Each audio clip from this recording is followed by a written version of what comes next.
नमस्कार दोस्तों। देखिए, आज मैं बहुत ही महत्वपूर्ण सेशन के साथ में उपस्थित हूँ। ग्रेड थर्ड में वर्तमान समय में जो आपका संपूर्ण पाठ्यक्रम है उसका सबसे नया पार्ट जो आप लोगों के लिए है, और जहाँ से ज़्यादातर लोगों के मस्तिष्क में ये है कि कैसे प्रश्न पूछे जाएंगे, क्या होगा क्या नहीं होगा, तो उसी पार्ट को लेकर के कुछ खास प्रश्नों के साथ में मैं आप लोगों से बातचीत कर रहा हूँ। सुनिश्चित रूप से आप लोग इन प्रश्नों को यदि ध्यान से समझने का प्रयास करेंगे तो मैं ये नहीं कहता कि यहाँ से आपको परीक्षा में प्रश्न मिलेंगे, यही प्रश्न आने की संभावना, ऐसा नहीं है। लेकिन इन प्रश्नों को जानने के बाद में सुनिश्चित रूप से आपके माइंड में बहुत सारी चीज़ें जो है स्पष्ट होंगी, और साथ ही साथ इनसे जुड़े हुए, इनसे किसी न किसी प्रकार से संबंधित जो प्रश्न हैं आपको परीक्षा में भी मिलने की पूरी संभावना रहेगी।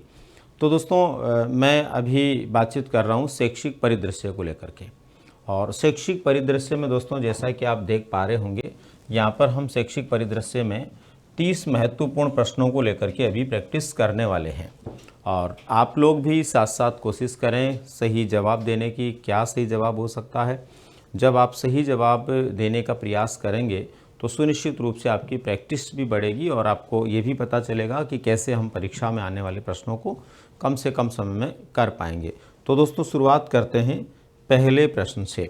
हमारा जो पहला प्रश्न है दोस्तों वो है ये वाला: मुख्यमंत्री निःशुल्क यूनिफॉर्म वितरण योजना का संबंध है। मुख्यमंत्री निःशुल्क यूनिफॉर्म वितरण योजना जो है उसका संबंध किससे है? मतलब कौन से बालकों के लिए ये योजना है, कौन सी क्लास के बालकों के लिए योजना है, या कौन सी आयु के बालकों के लिए, ये कुछ थोड़ा सा आइडिया में होना चाहिए। तो दोस्तों, ये योजना जो है मुख्यमंत्री निःशुल्क यूनिफॉर्म योजना, ये कक्षा 9 से 10 के लिए है, 1 से 8 के लिए, 11 से 12 या 8 से 12 के लिए। तो दोस्तों, आप लोगों को ध्यान रहे, ये जो योजना है ये है कक्षा 1 से 8 तक के लिए। कक्षा 1 से 8 तक के जो बच्चे हैं, इन बालकों के लिए ये योजना शुरू की गई है, जिसमें पहली क्लास से 8वीं क्लास तक के बच्चों के लिए जो यूनिफॉर्म है, स्कूल की जहां बच्चे पढ़ने के लिए जाते हैं तो वहां कौन सी यूनिफॉर्म पहन के जाएंगे, तो वो निःशुल्क रूप से उनको मिले, इस तरह की ये योजना है। नेक्स्ट दूसरा प्रश्न हमारा इसमें है, जैसा कि आप देख पा रहे हैं। दूसरा प्रश्न है, डॉक्टर APJ अब्दुल कलाम व्यक्तित्व विकास योजना के अंतर्गत विद्यार्थियों के व्यक्तित्व विकास हेतु मेधावी व विभिन्न सांस्कृतिक प्रतियोगिता के पृथक पृथक स्तरों पर सर्वश्रेष्ठ प्रदर्शन करने वाले विद्यार्थियों को अन्य राज्य में खालिस्तान दिवसीय, यहाँ पर क्या आएगा, खालिस्तान दिवसीय परिचयात्मक भ्रमण करवाया जाएगा। तो कितने दिन का परिचयात्मक भ्रमण करवाया जाएगा इस योजना के तहत? तो दोस्तों, इस योजना के तहत भ्रमण के लिए 5 दिन है, 15 दिन है, 10 दिन है या 30 दिन है। तो आपको ध्यान रहे दोस्तों, इसके माध्यम से अन्य राज्यों में परिचयात्मक भ्रमण के लिए जो दिन तय किए गए हैं वो कितने हैं? वो हैं दोस्तों 10 दिन। 10 दिन के लिए ये बनाया गया है। 10 दिन उनको जो है अन्य राज्य में परिचयात्मक भ्रमण के लिए ले जाया जाएगा, या उस राज्य का परिचय उन बालकों को हो, इसके लिए ये भ्रमण कार्यक्रम रहेगा। नेक्स्ट क्वेश्चन है, इंदिरा प्रियदर्शनी पुरस्कार योजना के संदर्भ में सत्य कथन है। यहाँ पर इंदिरा प्रियदर्शनी पुरस्कार को लेकर के दोस्तों कुछ कथन दिए हुए हैं, यानी यहाँ पर 3 कथन हैं आपके सामने। इनमें से तीनों सही है, कोई एक सही है, या कोई 2 सही है, ये हमें अपने को देखना है। तो दोस्तों, यहाँ पर इंदिरा प्रियदर्शनी पुरस्कार योजना को लेकर के ये विचार दिए गए, तो कौन से इसमें सही है और कौन से नहीं है, ये हमें यहाँ पर जानना है। तो देखो, पहला है, इसकी नोडल एजेंसी बालिका शिक्षा फाउंडेशन है। तो बिल्कुल सही बात है, इंदिरा प्रियदर्शनी पुरस्कार जो दिया जाता है ये बालिका फाउंडेशन की ओर से दिया जाता है, ये तो सत्य कथन है। दूसरा है, इस योजना के तहत पुरस्कार के स्वरूप में कक्षा 10 की छात्राओं को 40,000 दिए जाते हैं, ये गलत है। इस योजना के तहत कक्षा 10 की छात्राओं को 10,000 दिए जाते हैं दोस्तों, ये गलत है। पहला सही है, दूसरा गलत है। तीसरा, वर्ष 2017 में इस योजना का नाम बदलकर पद्माक्षी कर दिया गया था, तथा 5 मार्च 2019 को वापस नाम संशोधित कर इंदिरा प्रियदर्शनी पुरस्कार रखा गया है। तो ये भी बिल्कुल सही है। तो दोस्तों यहाँ पर मतलब ये हुआ कि हमारा दूसरा जो कथन है वो गलत है, पहला और तीसरा कथन सही है। तो राइट क्या हो जाएगा यहाँ पे, पहला और तीसरा सही है। ये पूछ रहा सत्य कथन कौन सा है, सत्य कथन पूछ रहा ना, तो इसका मतलब हमारा विकल्प नंबर 1 सही हो जाएगा। 1 व 3 यानी पहला और तीसरा कथन सही है, दूसरा कथन गलत है। नेक्स्ट क्वेश्चन है दोस्तों ये वाला, पीएम श्री योजना के संदर्भ में सत्य कथन है। पीएम श्री जो योजना है उसके संबंध में सत्य कथन क्या है। हाल ही में पीएम श्री योजना शुरू की गई है, जिसके बारे में जो है हम पहले भी बात कर चुके हैं, आपने निश्चित रूप से जो है उस वीडियो को देखा होगा। तो वो है, इसके बारे में देखिए। इसकी शुरुआत 5 सितंबर 2022 को की गई है। इसका प्रमुख उद्देश्य भारत के पुराने स्कूलों का अपग्रेड करना है। इस योजना के तहत करीब 14,500 स्कूलों को अपग्रेड किए जाएंगे। तो दोस्तों देखिए, पहला विकल्प बिल्कुल सही है इसके अंदर, यानी इसकी शुरुआत 5 सितंबर 2022 को की गई है।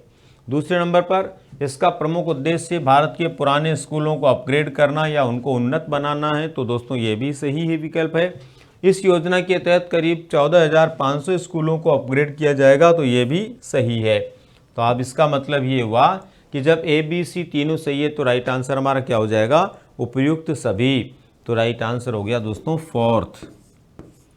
आप भी प्रैक्टिस ज़रूर करें, देखें कि आप क्या उत्तर इसमें जान रहे हैं और क्या उत्तर आ रहा है। नेक्स्ट क्वेश्चन है, एकलव्य मीरा पुरस्कार दिया जाता है। एकलव्य मीरा पुरस्कार दिया जाता है। एकलव्य मीरा पुरस्कार दिया जाता है, किसको दिया जाता है? माध्यमिक शिक्षा बोर्ड अजमेर द्वारा दिया जाता है। किसके द्वारा दिया जाता है? यहाँ पर प्रश्न पूछ रहा है कौन देता है ये पुरस्कार।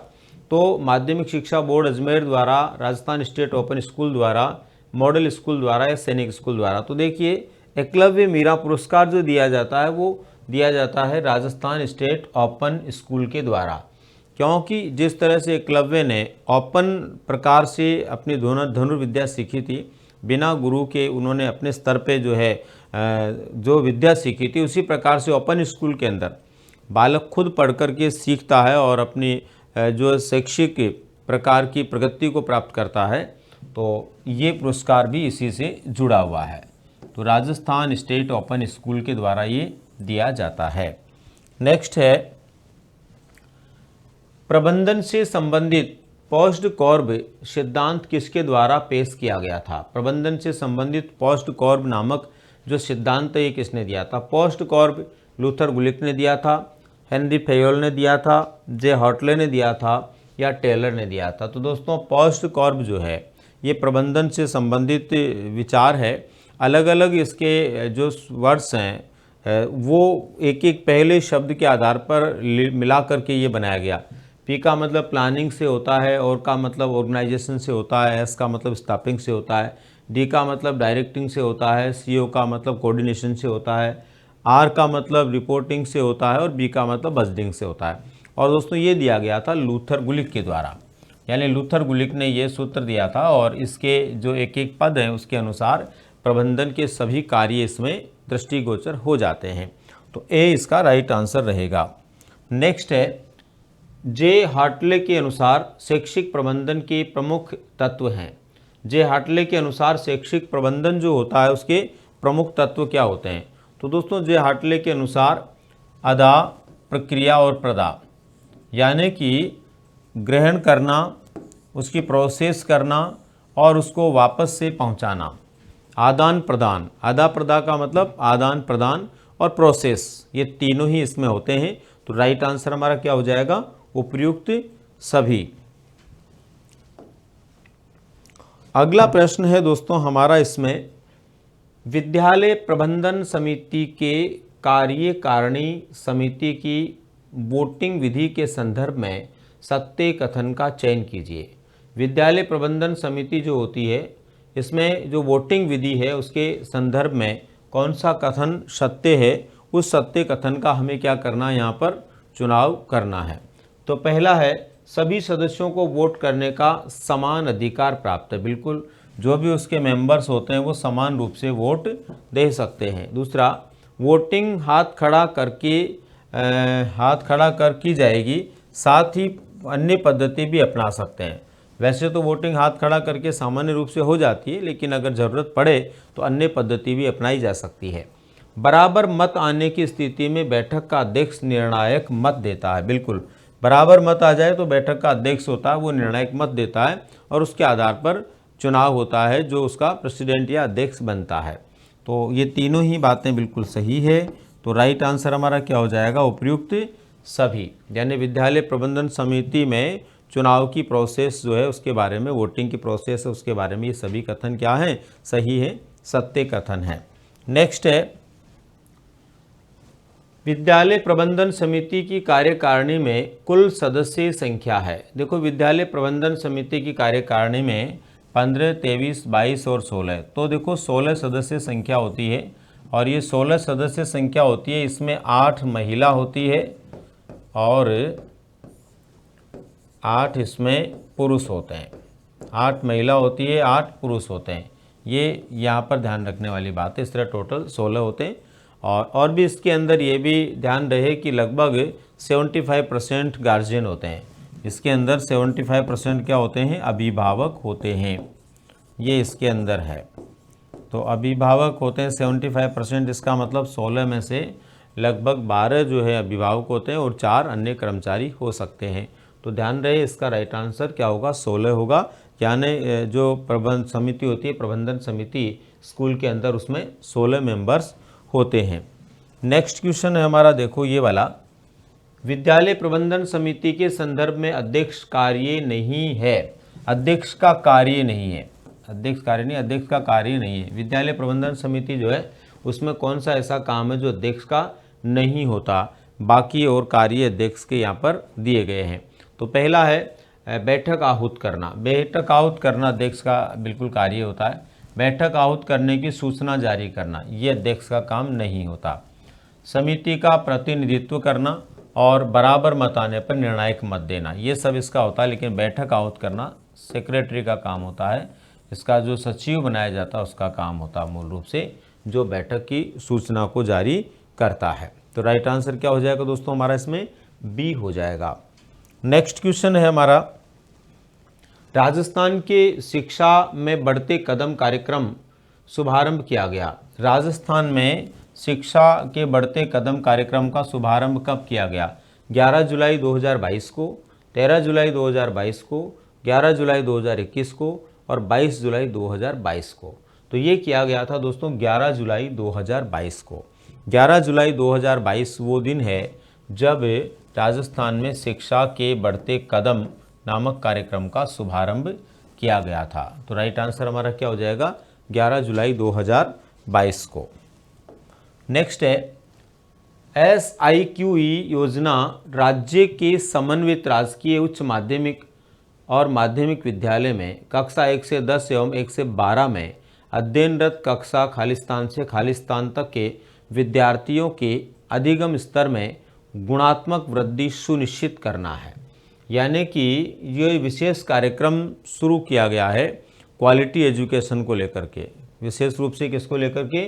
क्वालिटी एजुकेशन को लेकर के जो कार्यक्रम शुरू किया गया है, इसके अंदर कौन से बालकों के कक्षा के लिए ये विशेष रूप से है? पहली से 5वीं, 9वीं से 12वीं, तीसरी से 5वीं और 5वीं से 8वीं। तो ये कार्यक्रम है दोस्तों पहली से 5वीं क्लास के बच्चों के लिए। किसके लिए है? पहली से 5वीं क्लास के बच्चों के लिए है, मतलब कक्षा 1 से 5 तक के लिए है। नेक्स्ट है, राज्य सरकार के ई कक्षा कार्यक्रम के तहत, राज्य सरकार के ई कक्षा कार्यक्रम के तहत, राज्य सरकार का जो ई कक्षा कार्यक्रम है इसके तहत देखिए यहाँ पर विकल्प दिए हुए, इनमें से हमें देखना क्या है, कौन सा विचार इसके अंदर जो है सही है। पहला है CWSN के तहत साइन लैंग्वेज में भी कक्षा 1 से 12 के लिए वीडियो अध्ययन सामग्री बधिर विद्यार्थियों हेतु बनाई गई है। बिल्कुल, यानी कि संकेतों के माध्यम से इन लोगों के लिए विषय वस्तु का निर्माण। दूसरा, हिंदी माध्यम की कक्षा 1 से 12 तक की वीडियो अध्ययन सामग्री तैयार की गई है। बिल्कुल, ये भी किया गया है। कक्षा 3 से 12 के अंग्रेजी माध्यम के विद्यार्थियों के लिए अध्ययन सामग्री तैयार की गई है, तो ये भी किया गया है। इसका मतलब राइट आंसर हमारा यहाँ पर क्या हो जाएगा दोस्तों? उपर्युक्त सभी, यानी ये सभी जो है ए, बी और सी में दिए गए जो विचार हैं ये राज्य सरकार के द्वारा ई कक्षा कार्यक्रम के तहत, यानी इंटरनेट के माध्यम से ऑनलाइन जो क्लासेस बालकों को मिलती है उन ई कक्षा कार्यक्रम के तहत ये सब कुछ किया गया है। तो ये था हमारा प्रश्न नंबर 13। प्रश्न नंबर 14 को लेकर के हम बात करें दोस्तों, तो प्रश्न नंबर 14 है राइस का पूरा नाम है, RISE का पूरा नाम है राजस्थान इंटरनेशनल स्कूल एजुकेटर्स, तो ये नहीं है। Rajasthan interface for school education, ये भी नहीं है। Rajasthan interface for student to educators, ये भी नहीं है।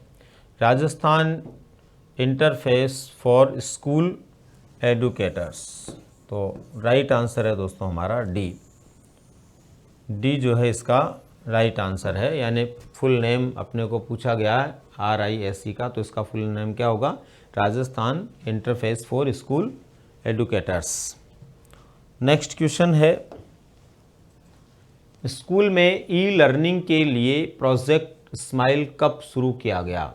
स्कूल में ई लर्निंग के लिए जो प्रोजेक्ट शुरू किया गया, कौन सा वाला, स्माइल, ये कब शुरू किया गया, 13 अप्रैल 2021 को, 13 अप्रैल 2020 को, 11 मई 2020 को और 2 नवंबर 2020 को।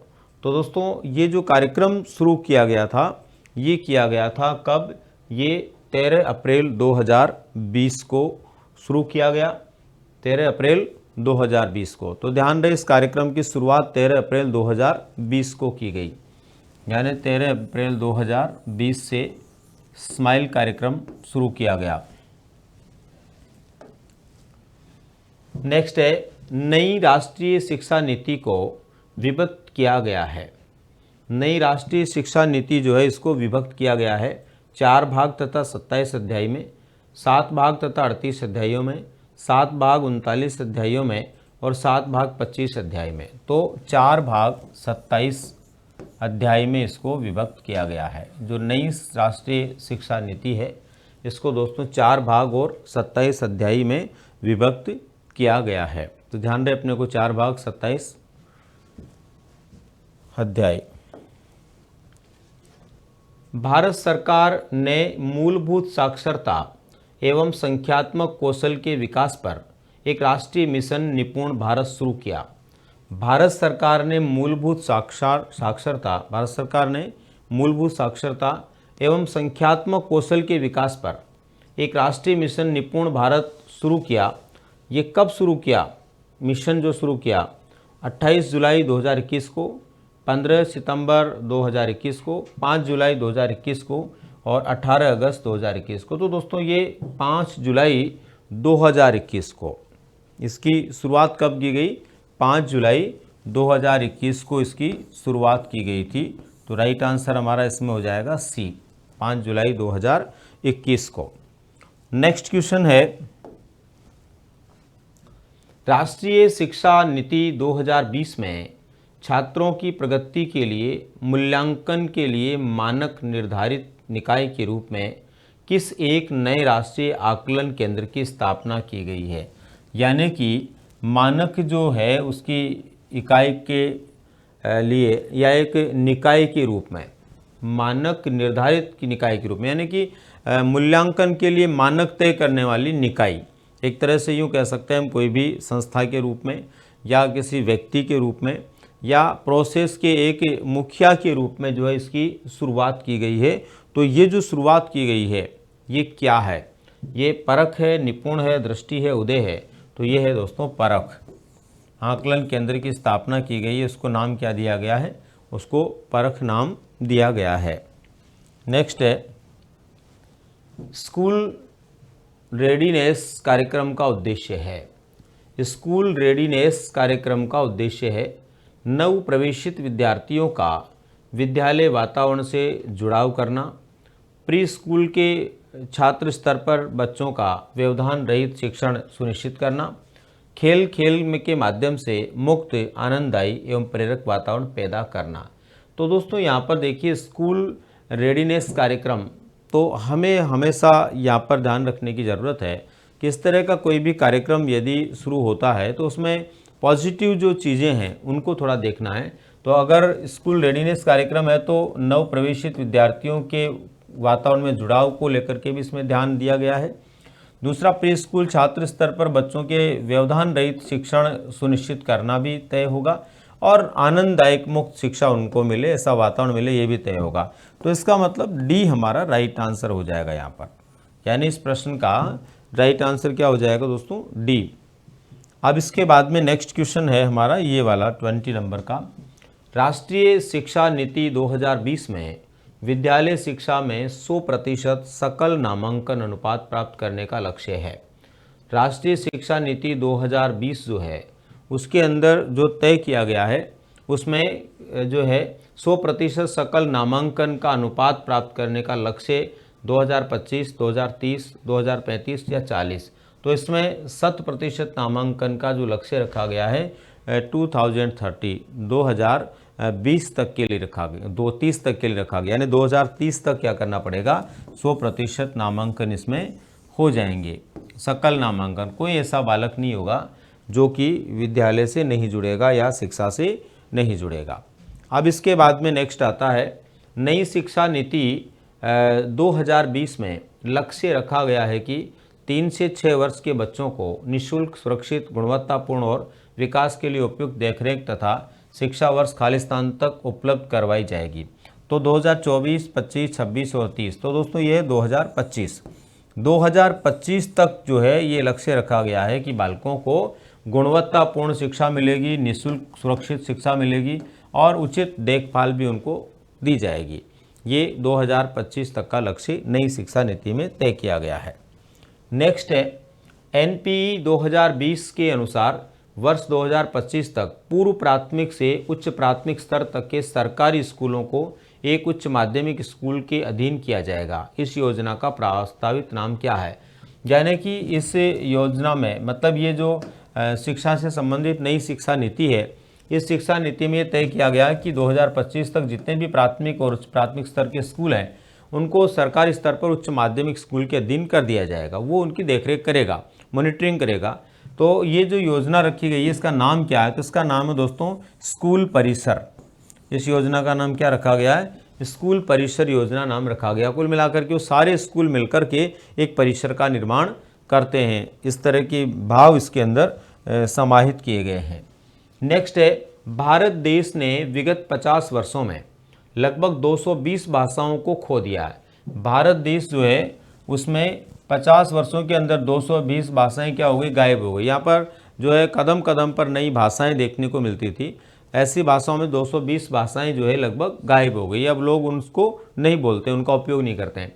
यूनेस्को के अनुसार भारतीय भाषाओं को विलुप्त घोषित किया गया है। कितनी भारतीय भाषाओं को यूनेस्को ने भी विलुप्त घोषित किया है? तो यूनेस्को ने 190, 85, 197 और 200। तो यूनेस्को ने किया दोस्तों 197, 197 भाषाओं को जो है विलुप्त घोषित किया है कि भारत देश की 197 भाषाएं धीरे धीरे क्या हो गई है, गायब हो गई है। लोग अब इनका उपयोग नहीं करते हैं। नेक्स्ट है नई शिक्षा नीति 2020 न्यूरो साइंस के अनुसंधान पर आधारित वैज्ञानिक शिक्षा प्रदान करने के लिए स्कूल पूर्व शिक्षा की वकालत करती है। स्कूल पूर्व शिक्षा की वकालत करती है। न्यूरो साइंस के अनुसार बालक के मस्तिष्क का खालिस्तान प्रतिशत भाग 6 साल की उम्र तक विकसित हो जाता है। तो देखिए न्यूरो साइंस के अनुसार 70%, 75%, 80 या फिर 85%, तो 85% जो है बालक का मस्तिष्क विकसित हो जाता है। ध्यान रहे न्यूरो साइंस वालों का ये मानना है कि लगभग जो है इस अवस्था तक 6 साल की उम्र तक बालक का 85% मस्तिष्क विकसित हो जाता है। वैसे भी आपने पढ़ा होगा कि गुड एनएफ ने लिखा है कि 3 वर्ष की आयु तक आधा विकास हो जाता है और 5 वर्ष की आयु तक 75% की बात फ्राइड करते हैं। तो यहाँ पर न्यूरो साइंस ने एकदम प्रैक्टिकली उस चीज़ को लिखा है 85% 6 वर्ष के लिए, तो लगभग सत्य हम इसको उसी रूप में मान सकते हैं। इसके बाद में नेक्स्ट है नई शिक्षा नीति के अनुसार स्कूलों में बच्चों के बस्ते का वजन मापने के लिए, यानी नई शिक्षा नीति में अब ये भी तय किया गया है कि स्कूल में जो बच्चा पढ़ने जाएगा ना उसके बस्ते का वजन, उसके थैले का वजन, उसके बैग का वजन बहुत ज़्यादा नहीं होना चाहिए, एक निश्चित वजन ही होना चाहिए। इसके लिए इसके अंदर जो है स्कूलों में क्या लगाया तय किया है, अनिवार्य रूप से क्या लगाया जाएगा, डिजिटल मशीन लगाई जाएगी, साधारण तराजू, कांटा बाट या फिर मिनी धर्म कांटा। तो दोस्तों ये तो देखिए कांटा बाट और जो है मिनी धर्म कांटा ये तो बिल्कुल भी संभव नहीं है। इसके बाद में हम बात करें साधारण तराजू और डिजिटल मशीन में, तो आजकल डिजिटल मशीन इजीली उपलब्ध हो जाती है और इसका वर्किंग के हिसाब से भी ज़्यादा बेहतर तरीका, आसान तरीका है, इसलिए डिजिटल मशीन इसका राइट आंसर है। अब इसके बाद में नेक्स्ट क्वेश्चन आता है ये वाला, नई शिक्षा नीति 2020 किस प्रारूप पर आधारित है। पहले जो शिक्षा नीति हमारी थी 10+2+3 के प्रारूप पर आधारित थी, लेकिन हाल ही में जो नई शिक्षा नीति यहाँ पर बनी है वो है 5+3+3+4, यानी कि वर्तमान में जो हमारी शिक्षा नीति है वो किस प्रारूप में है, 5+3+3+4 की प्रारूप की स्थिति में है। यानी 5 वर्ष का जो समय होगा वो पूर्व प्राथमिक कक्षाओं के लिए होगा, और पूर्व प्राथमिक कक्षाओं का मतलब जो है बालक दूसरी क्लास तक पढ़े। उसके बाद में अगला जो समय है बालक का 3 वर्ष का वो है तीसरी, चौथी, 5वीं क्लास के लिए। फिर अगला है 3 वर्ष का वो 6ठी, 7वीं, 8वीं के लिए, और फिर 4 साल है 9वीं से लेकर 12वीं तक के लिए। ऐसे करके इसमें 5+3+3+4 की अवधारणा दी गई है। नेक्स्ट क्वेश्चन है, आज़ाद भारत में अब तक कितनी शिक्षा नीति आई है। आज़ाद भारत में अब तक कितनी शिक्षा नीतियों का आना हुआ। तो आज़ाद भारत में देखो, आज़ादी के बाद में एक तो जो है 60 के दशक में 60 के बाद 60-70 के दशक में जो व्यवस्थाएं चली शिक्षा की, उसको लेकर के नीति का आगमन हुआ। एक 1986 की सबसे बड़ी नीति आई और अभी 2020, ऐसे करके 3 शिक्षा नीतियाँ अब तक आई है। कुल मिलाकर हमें ध्यान रहे कि अब तक जो है भारत देश में 3 शिक्षा नीतियों का आगमन हुआ है। इसके बाद में नेक्स्ट है, राष्ट्रीय शिक्षा नीति 2020 में सम्मिलित सिद्धांत है। राष्ट्रीय शिक्षा नीति 2020 में सम्मिलित सिद्धांत है, संख्यात्मक ज्ञान और साक्षरता का विकास, शिक्षा में लचीलापन, गुणवत्तापूर्ण शिक्षा का विकास और शिक्षा अधिकार की पूर्ति। तो देखिए, राष्ट्रीय शिक्षा नीति 2020 का जो सम्मिलित सिद्धांत है इसमें वो है दोस्तों, मूल रूप से गुणवत्तापूर्ण शिक्षा का विकास हो, यानी बालकों के लिए जो शिक्षा हो वो कैसी हो, गुणवत्तापूर्ण हो। इसमें ऑटोमेटिक हमें थोड़ा सा सोचने के बाद में पता लग जाना चाहिए कि अगर कोई सिद्धांत इनमें हो सकता है तो वो क्या हो सकता है, गुणवत्तापूर्ण शिक्षा का हो सकता है।